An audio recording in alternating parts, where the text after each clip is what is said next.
So hello everyone.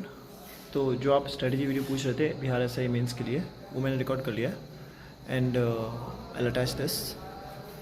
So video को 1.5x पे देखिएगा, आपका टाइम भी सेव होगा और समझ में आ जाएगा। ठीक है, thank you and subscribe the channel. All right, तो अब हम डिस्कस करेंगे बिहार एसआई मेंस के लिए क्या स्ट्रेटजी होगी, कौन से बुक्स फॉलो करेंगे। तो इसके रिक्वेस्ट काफ़ी कमेंट्स आ रहे थे, तो आई थॉट कि चलो वीडियो बना लेते हैं इस पर। ठीक है, सो अब इसको हम दो सेगमेंट में डिवाइड करेंगे। पहला ये कि हमारे पास 3 से 4 महीने हैं मेंस के एग्ज़ाम के लिए, और दूसरा वो कि हमारे पास लास्ट के 1 या 2 महीने बचे हैं एग्ज़ाम के लिए। ठीक है, तो पहले हम डिटेल वाला देखेंगे, पहला वाला। ओके, सो बिहार एसआई मेंस जो है वो 2 पेपर में होता है। पेपर 1 जिसमें आपका जीएस मतलब जीके बोलते हैं आप, मैथ्स और रीजनिंग उसी में रहता है, वो 200 मार्क्स का होता है, 100 क्वेश्चन। और दूसरा रहता है आपका हिंदी जो क्वालिफाइंग होता है। ठीक है, सो अब चलते हैं पहले जीके की डिस्कशन करते हैं हम लोग। तो जीके में आपका रहेगा तो मैथ्स और रीजनिंग रहेंगे करीब करीब 20 मार्क्स के। ठीक है, और बचे हुए जो 80 मार्क्स हैं वो आपके जीके से आएंगे। और जीके में मेनली कौन कौन से टॉपिक होंगे, वो होंगे हिस्ट्री, ठीक है, और ज्योग्राफी,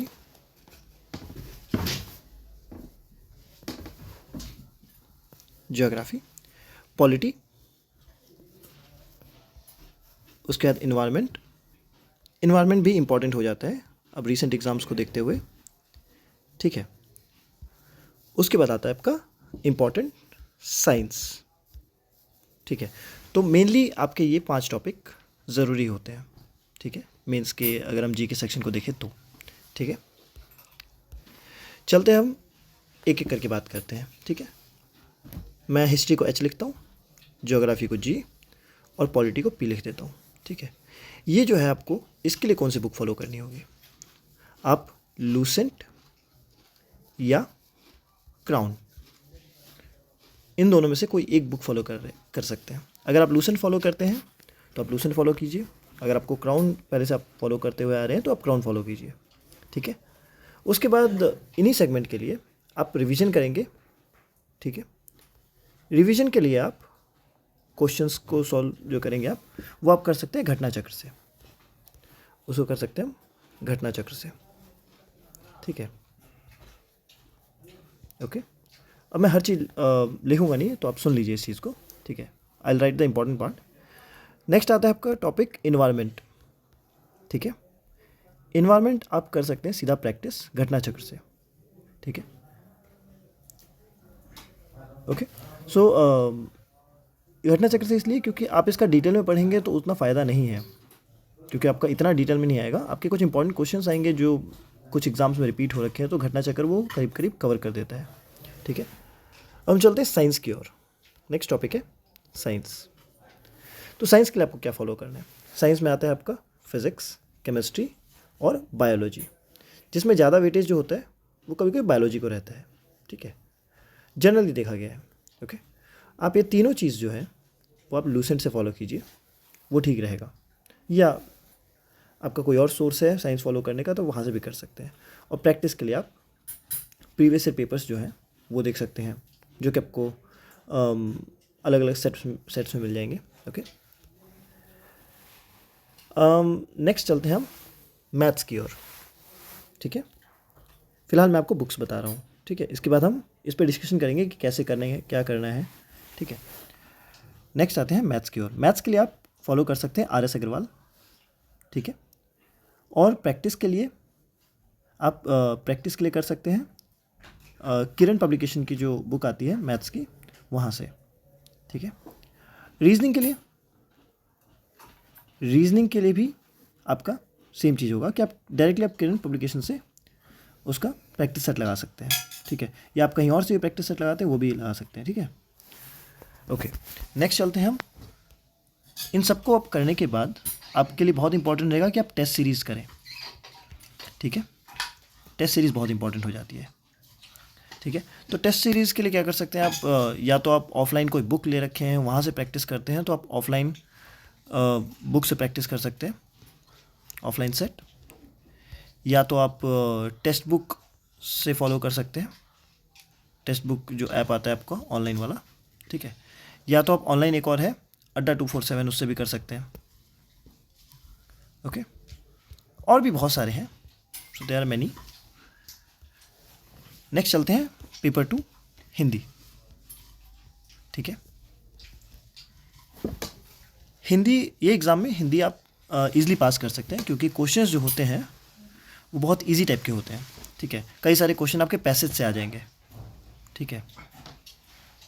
पैसेज मतलब आपको एक पैसेज दिया जाएगा और उसमें से आपको कुछ क्वेश्चंस के आंसर्स देख के करने होते हैं, वो बहुत आसानी से हो जाता है।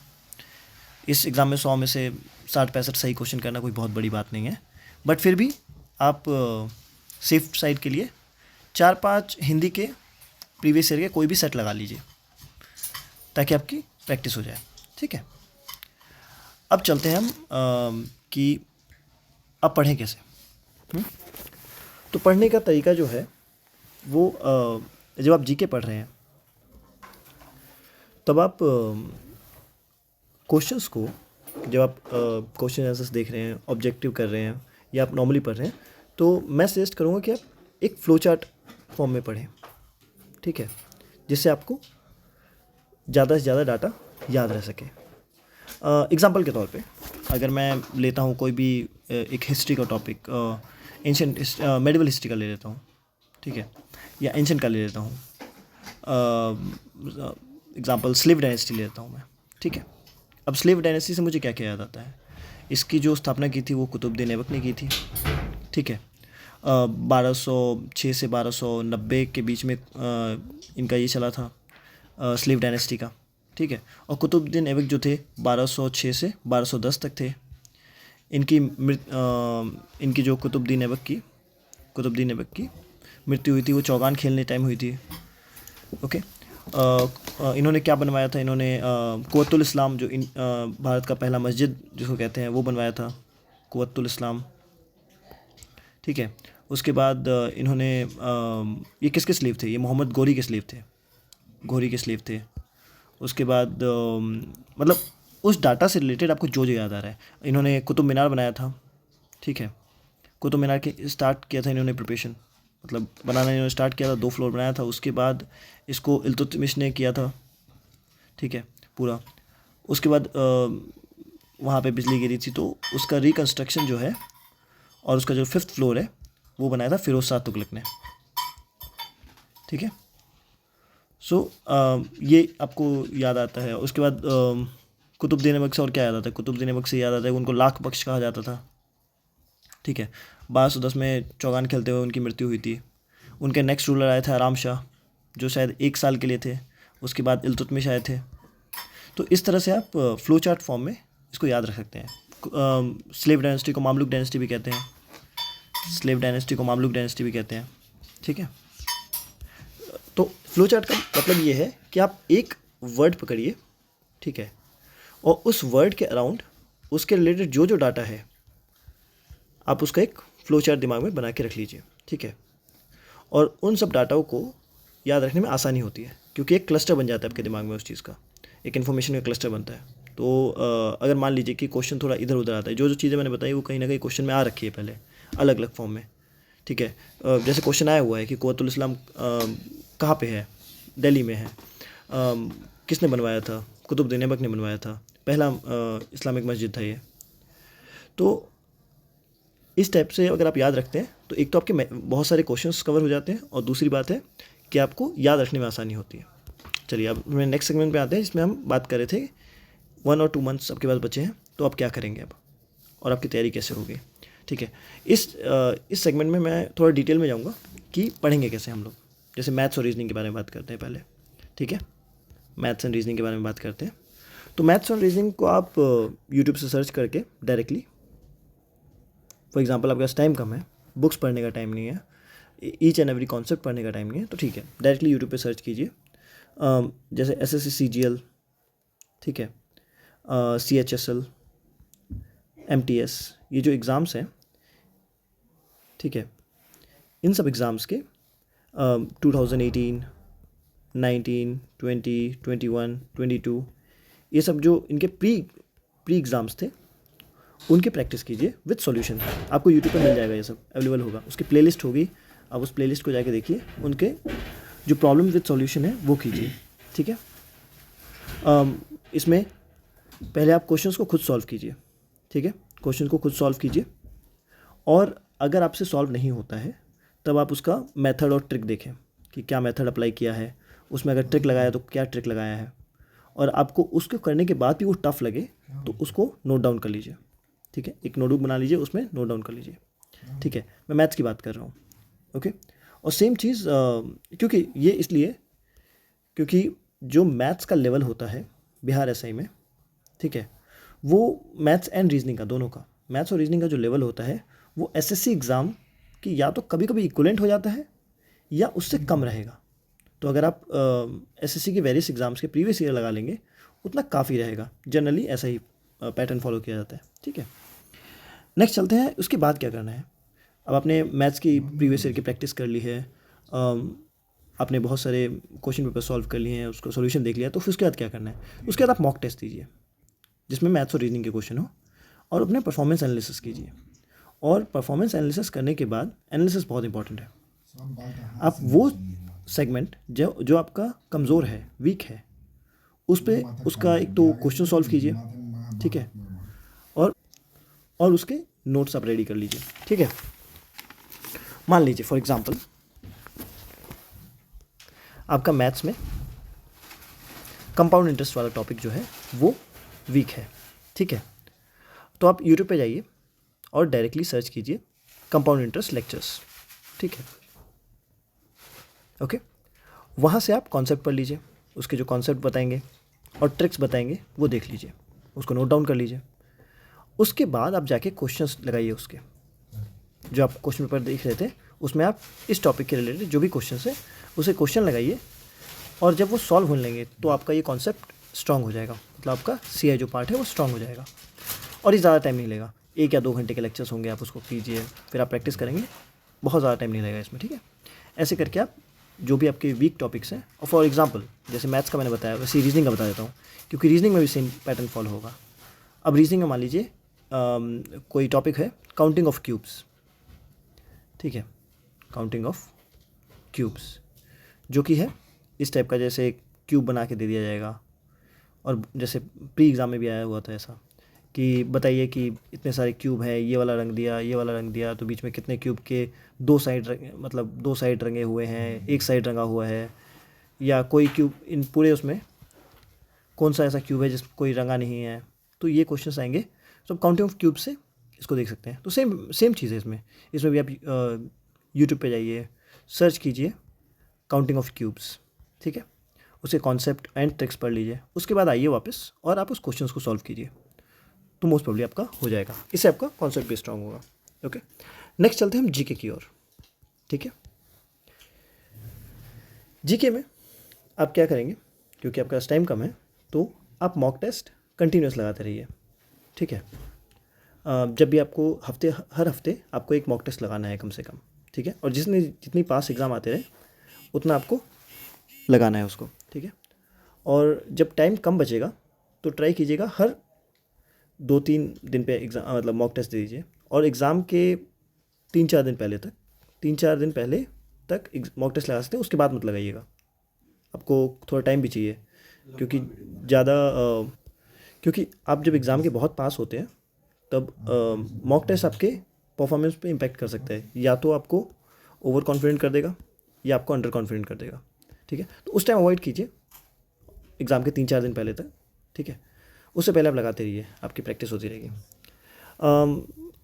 अब जैसे जीके के लिए अब हम बात कर रहे थे, तो आप रिवीजन मोड पे हैं, तो आप यूट्यूब पे जाइए और वहाँ पे सर्च कीजिए मैराथन क्लासेस, ठीक है, मैराथन क्लासेस प्लेलिस्ट, ठीक है, प्लेलिस्ट आपको सर्च करनी है, ठीक है। अब प्लेलिस्ट में आप स्टडी IQ या कोई सा भी प्लेलिस्ट आप सर्च कर सकते हैं, ठीक है, तो उसमें वो लोग एक्सप्लेन करेंगे और आपका रिवीजन भी होगा, ठीक है। और जब ये जो प्लेलिस्ट होंगी आपके पास, इनको ऐड टू माय प्लेलिस्ट करके सेव कर सकते हैं, तो उसी में से आप रिवीजन करते रहेंगे और चलते फिरते घूमते फिरते भी कर सकते हैं, ठीक है। और अगर आप ऑफलाइन पढ़ते हैं, अगर आपको बुक से पढ़ने की आदत है, तो आप किरण पब्लिकेशन की प्रीवियस ईयर की ले सकते हैं, जीके की, ठीक है, जिसमें वेरियस एग्ज़ाम्स के, अलग अलग एग्ज़ाम के प्रीवियस ईयर दे रखे होते हैं। या आप घटना चक्र ले सकते हैं, ठीक है, घटना चक्र कर सकते हैं। दूसरी चीज़ ये है कि प्रीवियस ईयर ही क्यों बोल रहा हूँ मैं, क्योंकि जीएस और जीके जो होता है, ठीक है, वैसे टॉपिक हैं जो मान लीजिए कि यूपीएसआई में कोई क्वेश्चन आया हुआ है और बिहार एसआई में एक नेक्स्ट आपका क्वेश्चन आने वाला है, तो कई बार आयोग क्या करता है कि यहाँ के कुछ इंपॉर्टेंट क्वेश्चंस जो रहते हैं वो यहाँ रिपीट हो जाते हैं। आप देखा होगा कि सीजल के क्वेश्चन आपको स्टेट एग्जाम्स में दिख रहे हैं, स्टेट एग्ज़ाम के क्वेश्चन आपको सीजल में दिख रहे हैं। क्वेश्चन का रिपीटेशन बहुत होता है अलग अलग जगह पे, तो इसलिए ऐसे जब जो घटना चक्र और जो दूसरी बुक हैं किरण पब्लिकेशन, ये सब आपको इन जो टॉपिक्स हैं, इन टॉपिक्स को कवर करती है, ठीक है। ओके, नेक्स्ट चलते हैं हम दूसरा। अब लंबे टाइम के लिए आपको कोई टॉपिक याद रखने के लिए आपको सिर्फ क्वेश्चंस और उसके आंसर्स नहीं पढ़ने, उसका एक्सप्लेनेशन भी पढ़ना है, ताकि आपके दिमाग में वो फ्लो चार्ट क्रिएट हो सके, ठीक है। फ्लो चार्ट ऐसा नहीं है कि आप बना रहे हैं फ्लो चार्ट, वैसे नहीं, आपके दिमाग में अपने आप वो फ्लो चार्ट इन्फॉर्मेशन के साथ साथ बढ़ते चला जाएगा। बट जब आप पढ़ रहे हैं तो उनको एक जगह संग्रहित कर लीजिए, ठीक है। और दूसरा कन्फ्यूजन रहता है कि आप ज़्यादा पढ़ेंगे तो आप ज़्यादा भूल सकते हैं, ठीक है, तो ऐसा नहीं है। आप जितना ज़्यादा कवर कर सकते हैं उतना कवर कीजिए, क्योंकि जब ये एग्ज़ाम है ऑब्जेक्टिव, ठीक है, आपको जब ऑप्शंस दिखेंगे ए बी सी डी, ठीक है, ये तो 4 ऑप्शन दिखेंगे आपको, तो जब आप क्वेश्चन पढ़ेंगे और उसका ऑप्शन देखेंगे, इवन दो आप उस चीज़ को बहुत क्लियरली याद नहीं रख सकते क्वेश्चन देख के उसका आंसर, बट आपको ऑप्शन देख के आपको पता चल जाएगा यही आंसर है इसका, ठीक है। So this is a video, I hope this helped, ये एनालिसिस आपकी हेल्प की होगी। इसके अलावा और भी कोई डाउट है कि कैसे करना है, क्या करना है, मैंने इसमें आपको बुक्स बता दी, कुछ स्ट्रैटेजी मैं जो फॉलो करता था वो मैं आपको बता दिया, ठीक है, जो मेथड्स मैं यूज़ करता था वो मैंने आपको बता दिया। इसके अलावा और भी आपको अगर एडिशनल इन्फॉर्मेशन चाहिए होगी तो आप कमेंट बॉक्स में डालिएगा, मैं ट्राई करूँगा। थोड़ा सा लंबा वीडियो हो गया, आई थिंक 15-16 मिनट के आसपास का हो गया। चलिए, thank you, and obviously like, share and subscribe the channel, ठीक है, ओके, चलिए, थैंक यू।